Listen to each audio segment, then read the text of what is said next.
Swayam Prabha. Digital India. Educated India.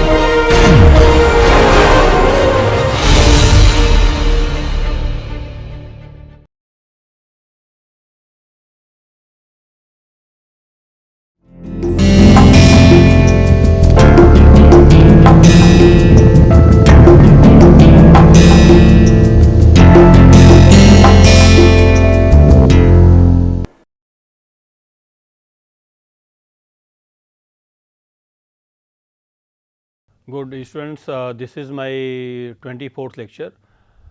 My name is Dr. Ajay Kumar Singh, Assistant Professor, Faculty of Law, BHU. So, in this lecture I am going to discuss special laws for protection of women's right. So, how Indian women have been focal point of our legal system, how Parliament has taken care of about Indian women, and as you all might be knowing that Indian constitution itself has liberty to make special legislation for women and children under article 15 clause 3. You all might be knowing about article 15 clause 3 of the Indian constitution that Parliament can make special legislation for women and children. So, in the light of that constitutional provision, Parliament has enacted certain piece of legislation which are dedicated to Indian women. I would like to refer one by one. I would like to refer all the important legislations which are dedicated for the betterment of Indian women. The first important legislation which I would like to refer, that is the Equal Remuneration Act 1976. As you may be aware about right to equality, article 14 of the Indian constitution talks about equal protection of law. Every person is equal in eye of law, whether person is male or female. On the other hand, article 15 talks about states shall not deny to states shall not make any discrimination on the ground of race, caste, sex. So, article 15 absolutely prohibits the state from making any special legislation on the ground of race, caste, sex. In the same article, it is specifically mentioned, article 15 clause 3, that nothing in this article shall prevent the state from making any special provision for women and children, meaning thereby state can make special legislation for women and children for what? For their betterment. So, in the light of that provision, Parliament enacted the Equal Remuneration Act 1976 for what? To provide equal remuneration for equal work. Equal pay for equal work shall be ensured by every employer. Every employer is under statutory obligation to ensure equal pay for equal work, whether worker is male or female. So, where any worker who is working in any factory, any industry is entitled to get equal pay for equal work. No employer is allowed to make any discrimination on the ground of sex. Whether worker is female, she is also entitled to get same amount, same remuneration which male is getting for the same job, for the same work. No employer can make such kind of discrimination. Otherwise, it would be violation of Article 15 clause 3 of the Indian Constitution, and that worker has right to come before the High Court or Supreme Court for enforcement of her right. This is important legislation, the Equal Remuneration Act 1976, which you can see on your screen.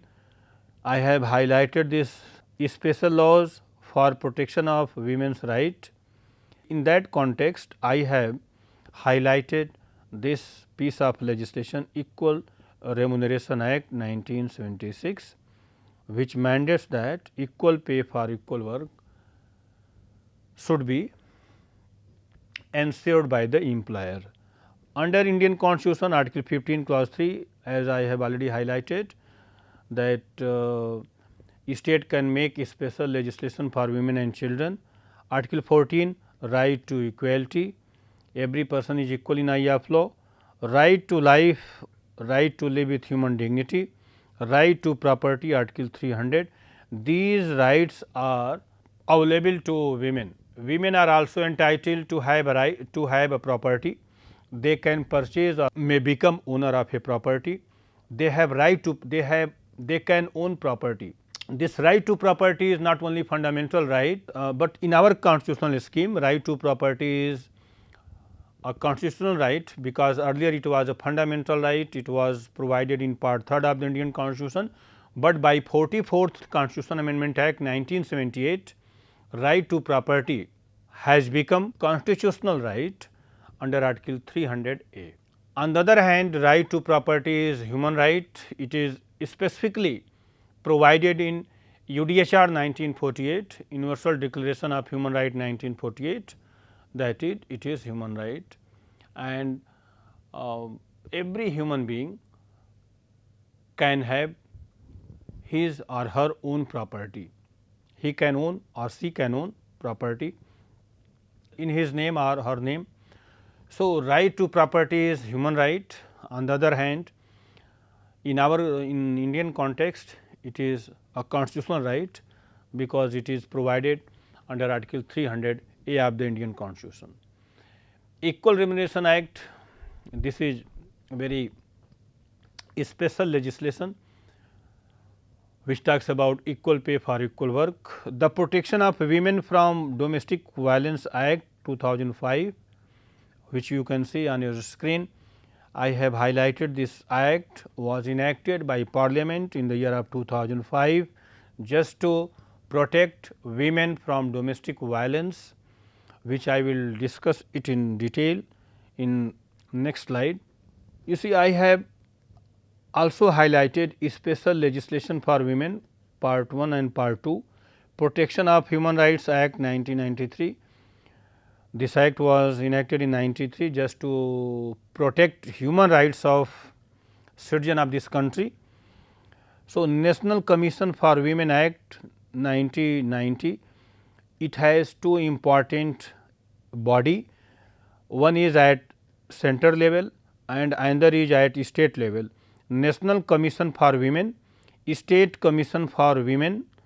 This National Commission for Women Act 1990, it has two important agency body which are assigned to protect human rights of.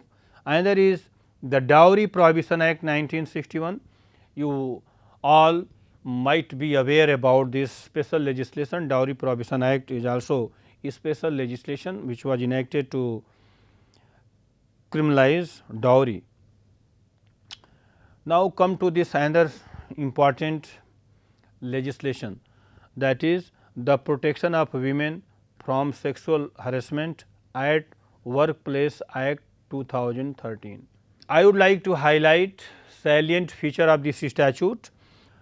First of all, I would like to highlight that important judicial pronouncement which has been in the background of this statute, that is Visakha vs. State of Rajasthan AIR 1997, sexual harassment, verbal abuse, remark, indecent presentation, any sexual demand shall be covered within ambit of sexual harassment. Respondent may be prohibited to enter in the premises where victim is working.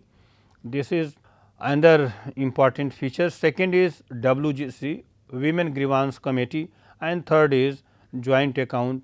So, I would like to discuss one by one.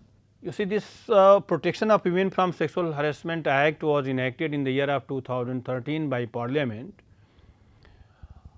and Honorable Supreme Court in Visakhapatnam state of Rajasthan, AIR 1997 Supreme Court had already issued various guidelines for the protection of women from sexual violence, sexual harassment at working place in 1997.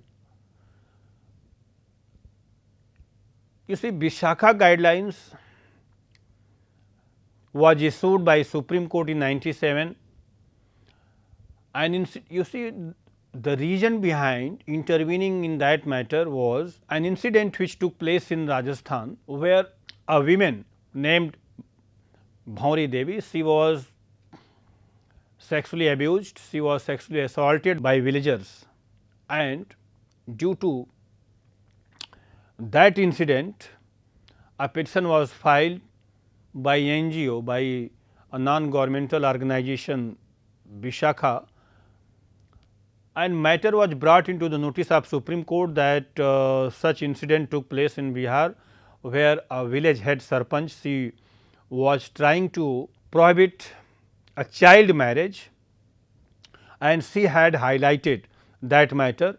She had been involved in raising voice against child marriage. So, local villagers, they considered it wrong and they assaulted, they committed gang rape against her.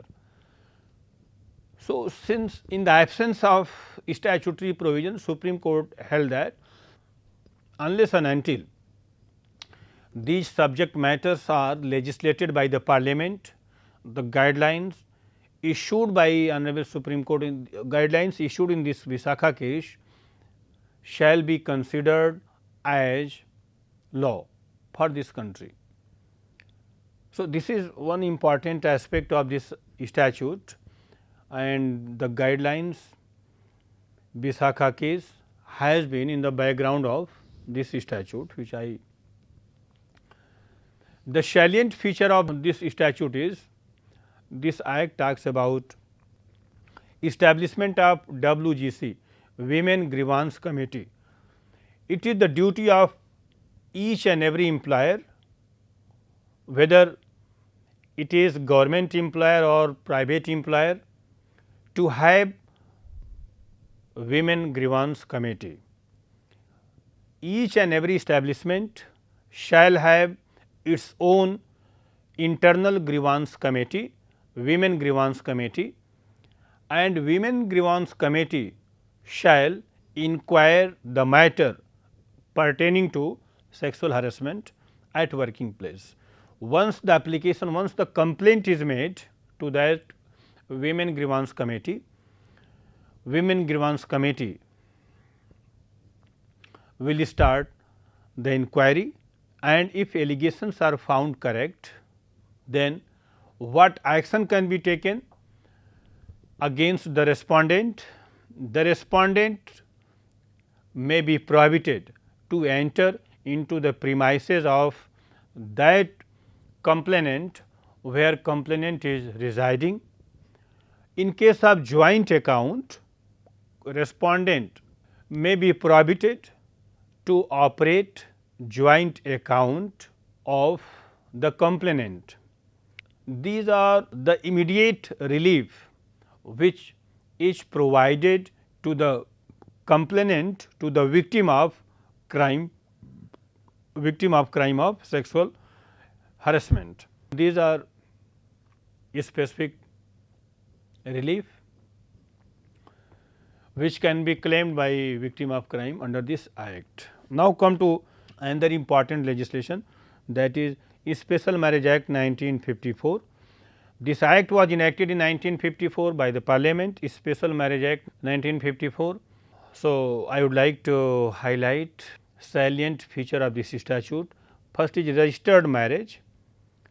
Second is right to marry is human right in UDHR 1948.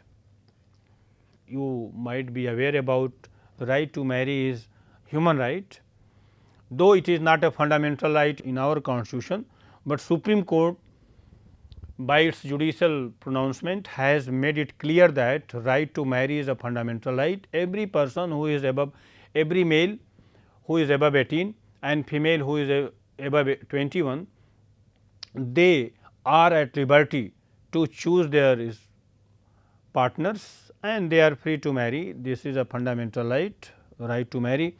Irrespective of caste, creed and religion, anyone can contract marriage with another person irrespective of caste, creed and religion. For example, any Hindu male can marry with a Muslim female under this act. Though Hindu Marriage Act 1955 is there, both party must be Hindu at the time of marriage. As per Muslim law, both party must be Muslim at the time of marriage, but this is the Special Marriage Act 1954. It has secular character. Anyone can take the benefit of this special legislation, whether parties are Muslim or Hindu and vice versa.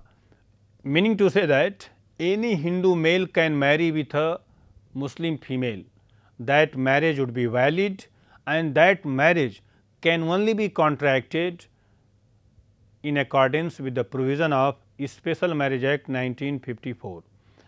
So, that is known as registered marriage, court marriage. So, parties will have to appear before the registrar marriage in the court and with the help of witnesses they can contract marriage in the presence of registrar marriage in the presence of competent authority. Their marriage would. So, where a Muslim female is willing to contract marriage, she can contract marriage with a Hindu male. That marriage would be void in her personal law.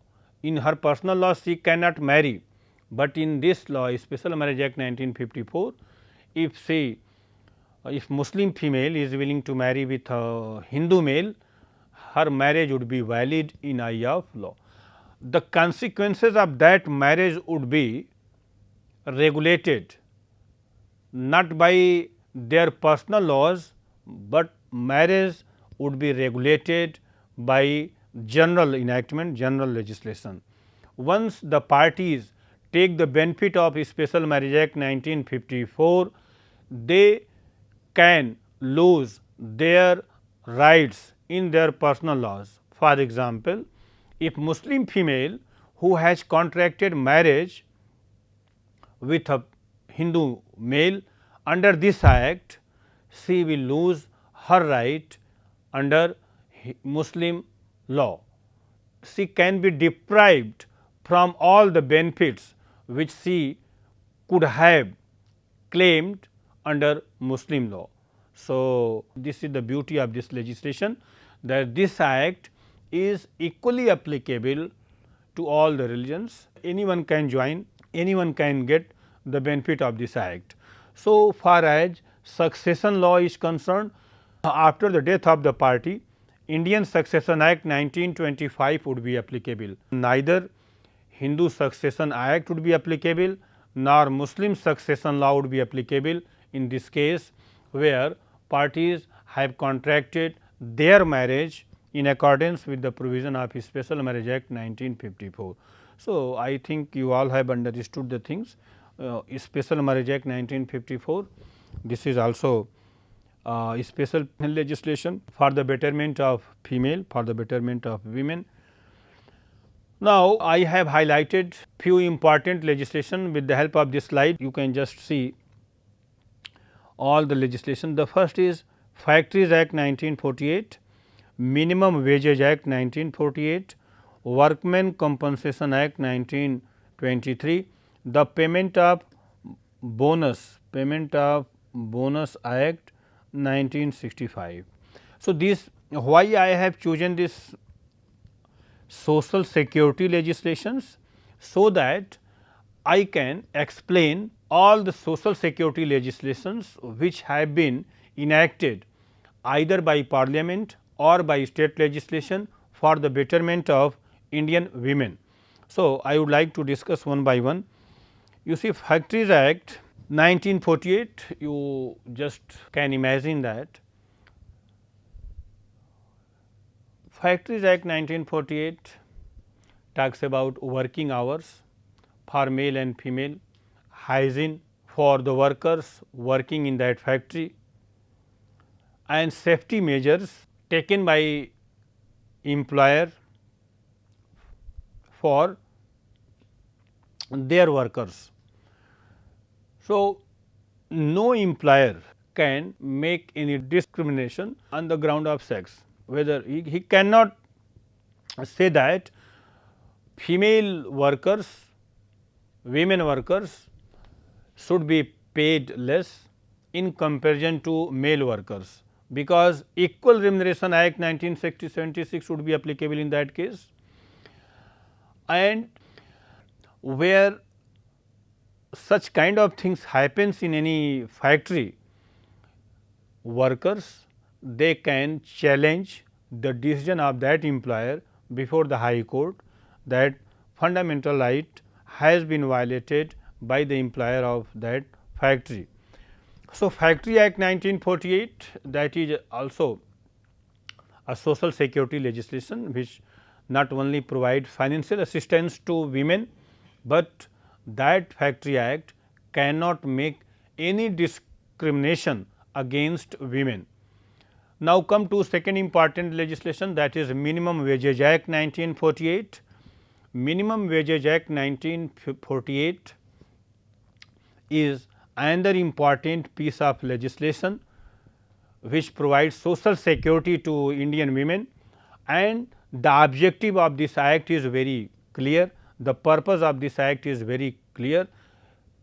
In the preamble of this Minimum Wages Act 1948, it is specifically mentioned that the act is enacted by the parliament to ensure minimum wages to the workers working in any factory or industry or any establishment.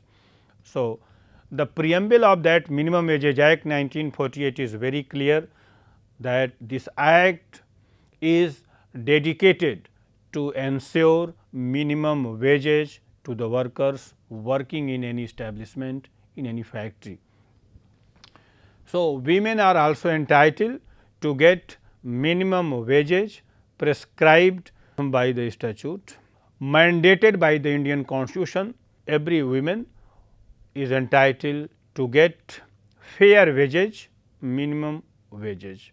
Article 23 of the Indian Constitution makes it clear that no person shall be compelled to do work against his desire or against her desire. So, it would be violation of Article 23 of the Indian Constitution, and involuntary work without payment would be treated as beggar, and beggar is prohibited under Article 20 clause 23. No forced labor, child labor are prohibited under Article 23 and 24 of the Indian Constitution. Considering the plight of Indian women, Parliament has enacted a special legislation for the betterment of Indian women. I have already highlighted Payment of Bonus Act, Workmen Compensation Act 1923. These are important social security legislations which are dedicated for the betterment of Indian women. The Payment of Bonus Act 1965 talks about incentive, additional financial benefit to the workers who are working in any factory or industry. Every employer is obliged to pay bonus to his workers or her workers. Bonus incentive shall be paid by every employer in accordance with the provision of Payment of Bonus Act 1965. On the other hand, where any factory or industry which is suffering from financial loss cannot be compelled to give incentive or bonus to their workers. So, considering the financial condition of any factory or industry, they can be exempted from providing bonus incentive to the workers.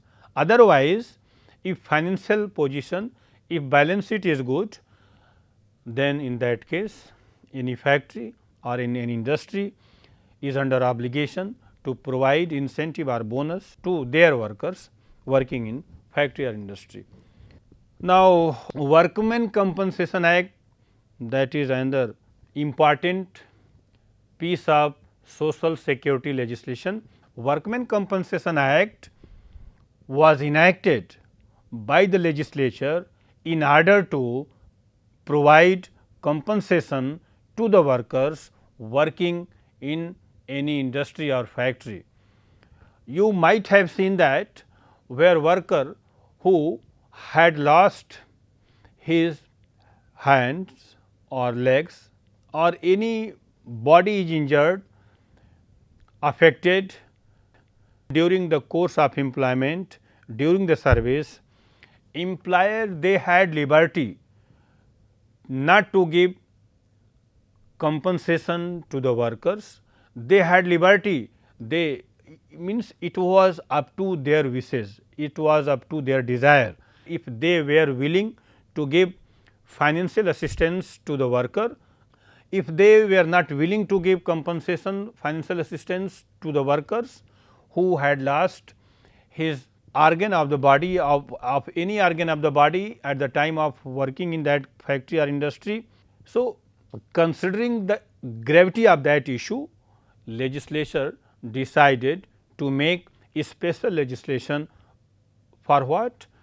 To in order to provide financial assistance to the worker. So, they after the commencement of this Workmen Compensation Act, Employee Insurance Act, employer is obliged to provide financial not only to provide financial assistance, but employer will have to take care of all the well-beings of that workers who have lost his life or organ in his factory or industry.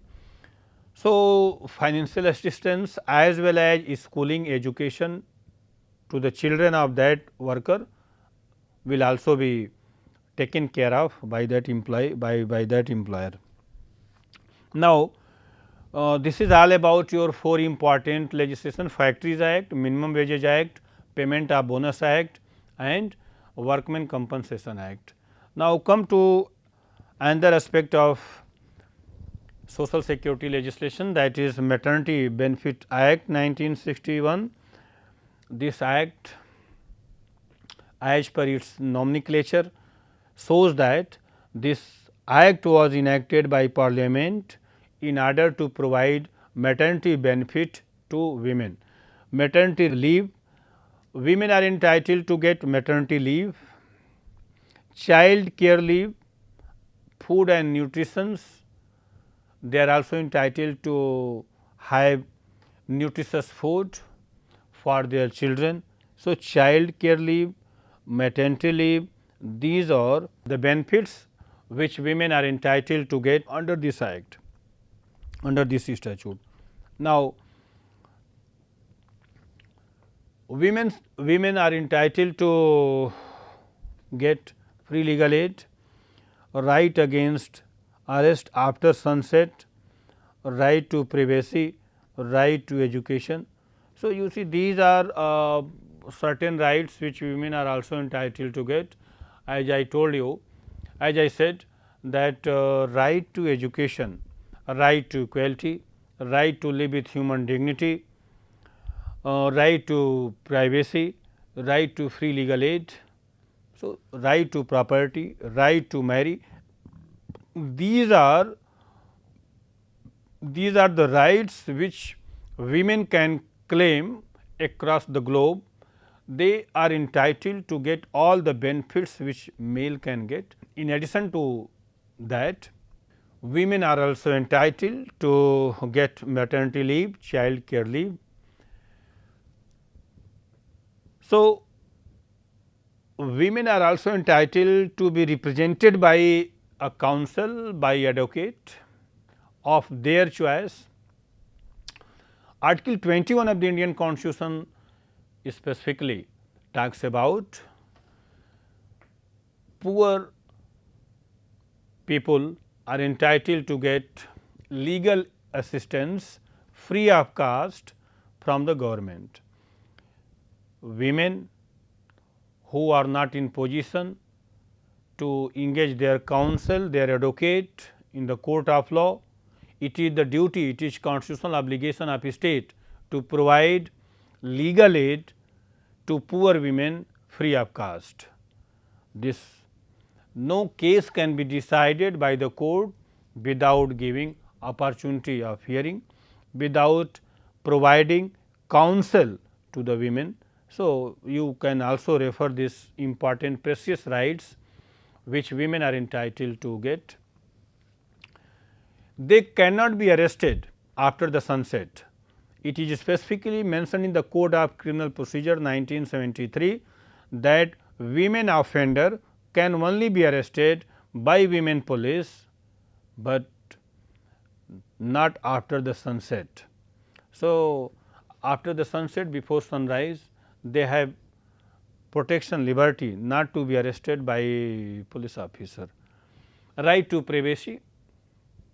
Right to privacy is essential component of right to live with human dignity, particularly where women is aggrieved, where women is victim of sexual assault, sexual crime, their names cannot be disclosed, and disclosure of name would be an offence, and the person or any media which has revealed the name of victim of crime can also be penalized, can also be prosecuted and convicted for disclosing the name of that female.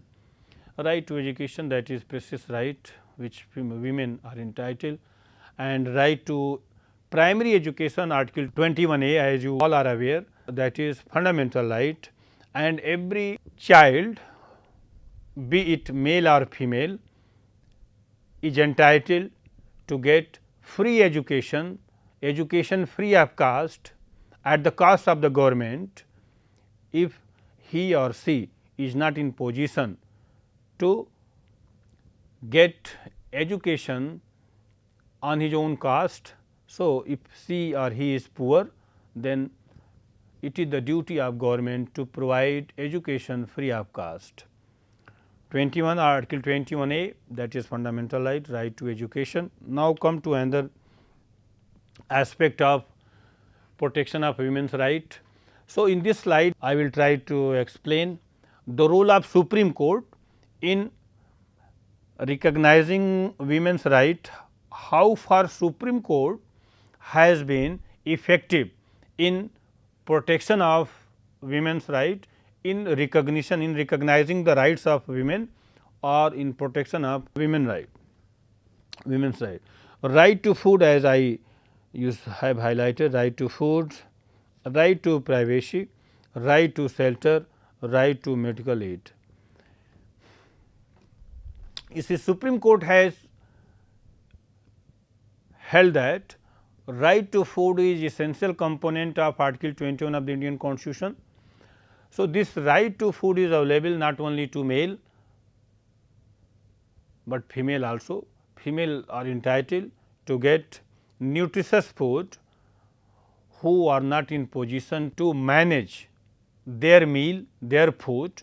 So, under article 21, state is constitutionally bound to provide food to poor people. So, women are poor women are also entitled to get food. Right to privacy, as I have already highlighted, right to shelter, which is essential component of Article 21 of the Indian Constitution. Supreme Court has already decided this case in Chameli Singh versus State of UP, that right to shelter is fundamental right under Article 21 of the Indian Constitution.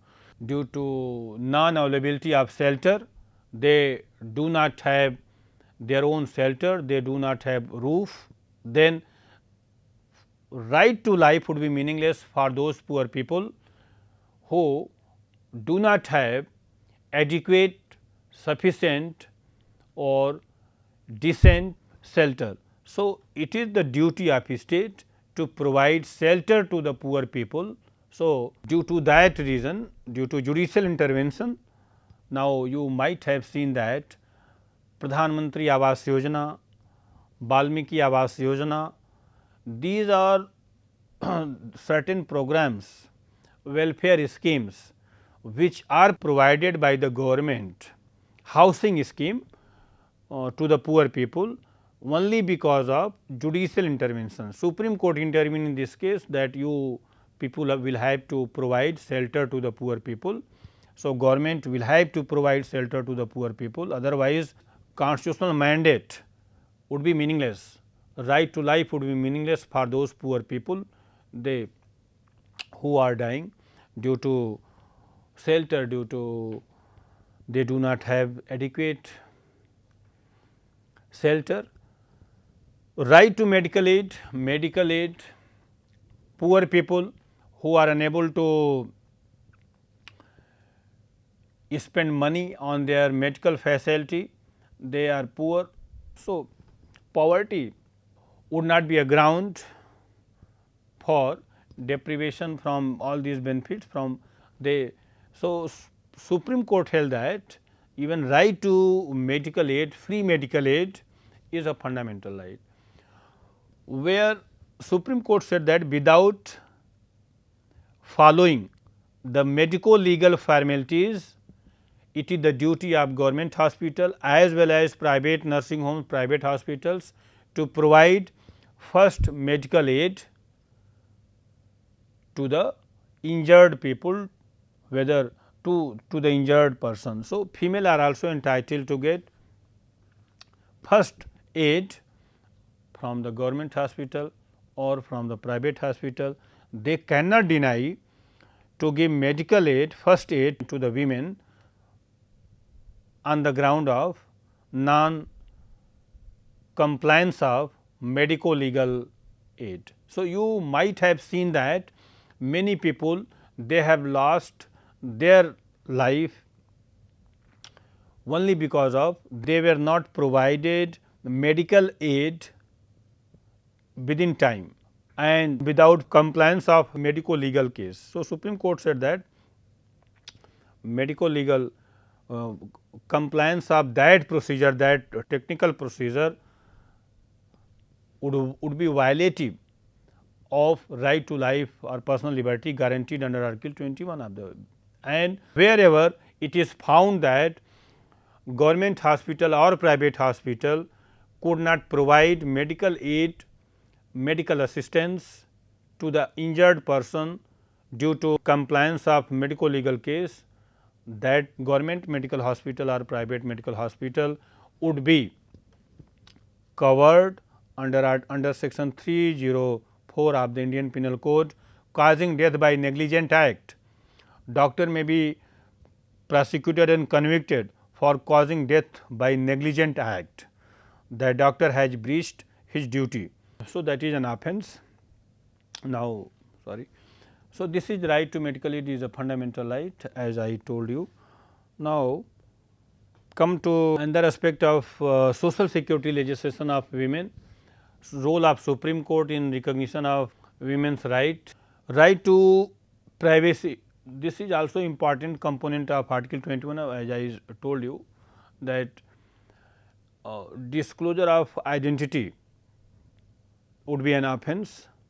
So, no one can disclose the name of a rape victim, no one can disclose the identity of rape victim or sexual assault victim. Disclosure of that would be an offence. Apart from these judicial pronouncement, I would like to refer few important judicial pronouncement wherein you can find that Supreme Court has played vital role in protection of women's right. Subhra Chakravarti versus Bodhisattva Gautam, Subhra Chakravarti, that is very important case. What happened in that case? In Bodhisattva Gautam versus Subhra Chakravarti, Supreme Court for the first time held that even rape victim is entitled to get interim compensation from the respondent, from the wrongdoer. Second important case is Chandrima Das versus Chairman Railway Board. Even in that case, Supreme Court said that even foreigner, in that case female who were from Bangladesh, they had been sexually abused. So, Supreme Court said that even victim of rape, victim of crime, they are entitled to get compensation from the department concerned, and since the wrongdoer, they were the government employee, they were the employee of the railway department. So, Chairman Railway Board will have to provide compensation to the victim of crime. So, these are important cases where Supreme Court intervened in Nilavati Behra versus State of Odisha, AIR 1993 Supreme Court. This is the case of custodial death, custodial violence, where Supreme Court held that the mother of deceased, she wrote a letter to the Supreme Court, to a judge of the Supreme Court, that she had lost her son, and police officers, they did not start investigation in the case. She wrote a letter to a judge of the Supreme Court by explaining all the facts in that letter, and Supreme Court took the cognizance. Her letter was considered as a letter petition in Nilavati Behra case, and Supreme Court found all the allegations true, and on the basis of that allegation, Supreme Court directed the state government of Odisha to provide compensation to the deceased mother, and she was awarded 1,50,000 rupees as a compensation in that case. So, these are the important cases where Supreme Court has recognized the rights of women in India. Apart from this, I would like to highlight few important legislations, statutes which are dedicated for the betterment of Indian women. As I said, Minimum Wages Act 1948, it was enacted in conformity with Article 23 of the Indian Constitution, Article 24 of the Indian Constitution, Dowry Prohibition Act 1961, Special Marriage Act 1954. I have highlighted all these statutes so that you can have entire perspective about Indian statutes which have been enacted either by the parliament or by the state legislature in order to protect the rights of women in India. In our legal framework, I have also highlighted constitutional provision, particularly Article 15 clause 3, Article 14, 15, 21 of the Indian Constitution. These are certain important safeguards provided to the women. You see, women are also protected under Article 20 clause 3. They cannot be compelled to be a witness against himself. They are protected under Indian Evidence Act 1872. They cannot be compelled, they cannot be given any kind of inducement to confess their guilt, or they cannot be given any kind of threat by investigating officer. They have liberty not to speak against their desire. Section 25, 26 of the Indian Evidence Act makes it clear that no confession made by a person to the police officer is irrelevant. So, where wrongdoer is female, so she cannot confess her guilt to the police. If she has confessed her guilt to the police officer, that confession would be meaningless. So, I have covered each and every aspect of this social security legislation which have been enacted for, and one important piece of legislation which Parliament has enacted, that is the Protection of Women from Domestic Violence Act 2005. I would like to highlight few important feature of this Domestic Violence Act 2005. This act was very much inclined towards Indian women. This Domestic Violence Act 2005 makes it clear that any kind of word which degrades the dignity of a woman would be covered, would be treated as violence against women. If that violence is committed, if that word is used by a husband against his wife, if that word is used by a son against his mother, if that word is used by brother against his sister, that word which is used by a daughter against her mother, that would be treated as domestic violence. And once complaint is made by complainant against the respondent, police officer would be at liberty to arrest the respondent without order of the court.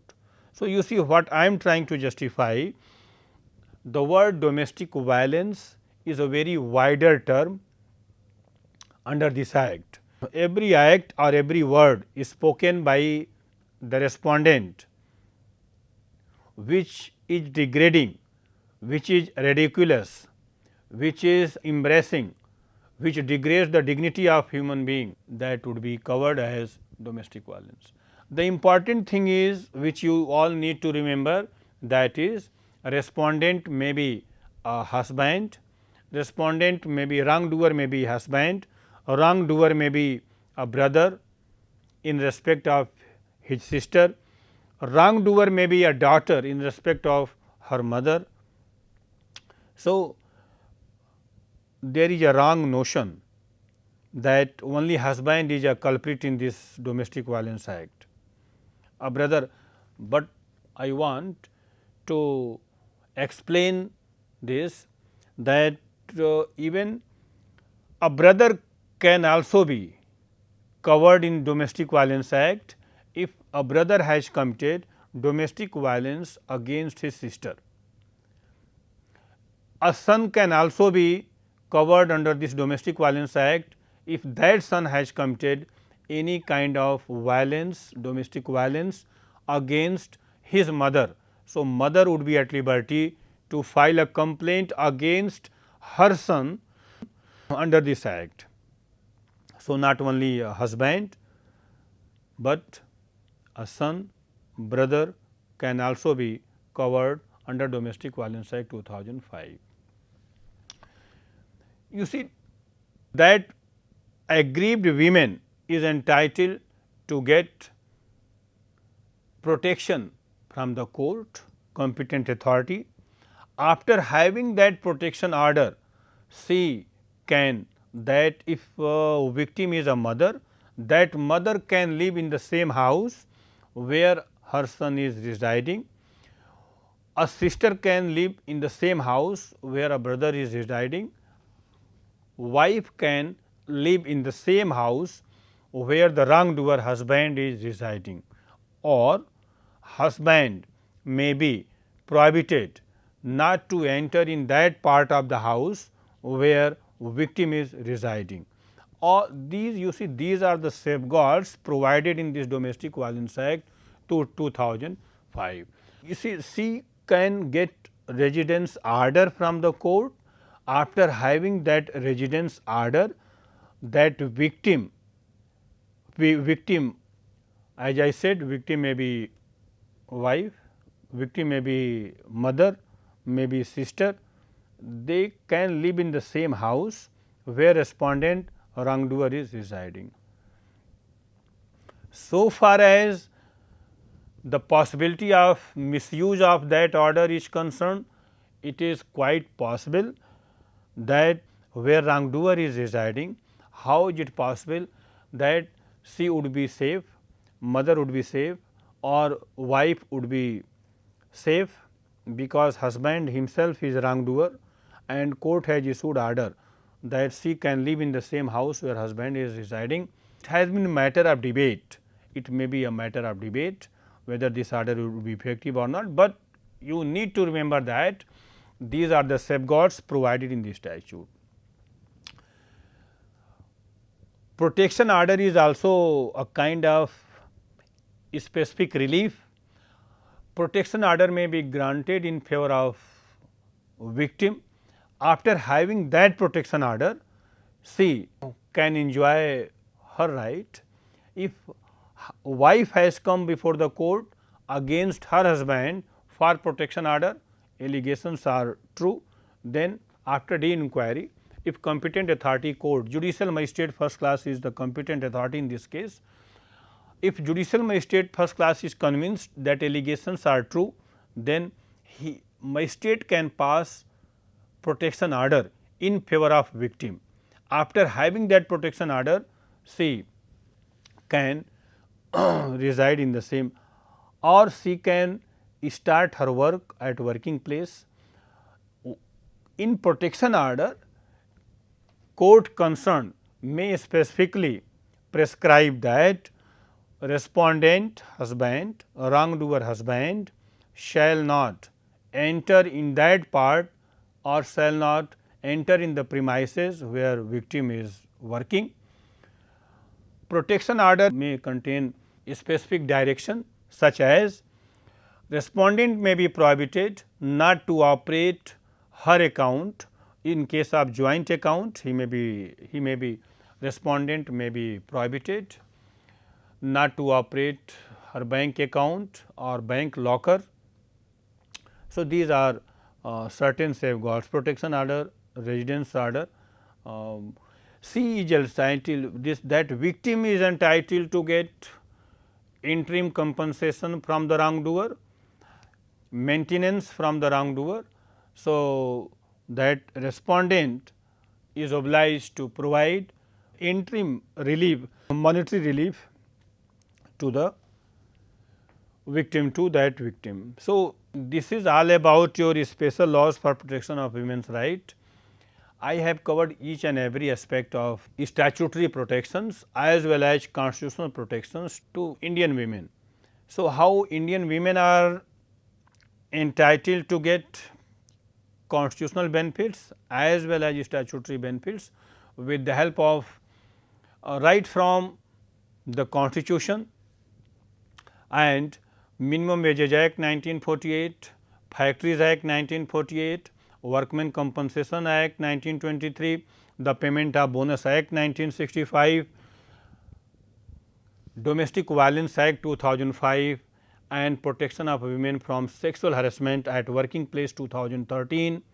I have highlighted, I have discussed salient features of these statutes, so that you can get entire information regarding all these statutes. So, with this I would like to conclude. Thank you.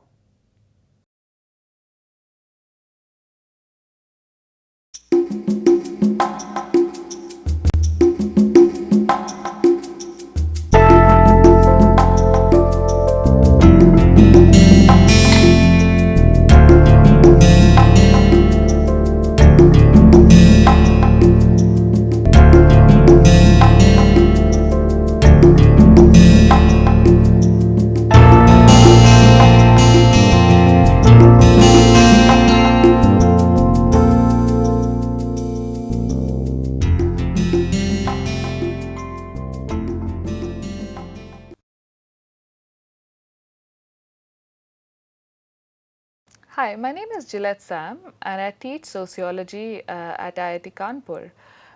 Today I am going to tell you about an important debate that is occurring around the concept of globalization. Now, uh, within the study of globalization, there are two sets of people. The first set of people argue that globalization is very real. It's something that is happening around us all the time, and in fact, it's something that is gaining strength over time. The second set of people, and the first set of people are called the globalists. The second set of people are not so convinced that globalization is something real, and they are referred to as skeptics.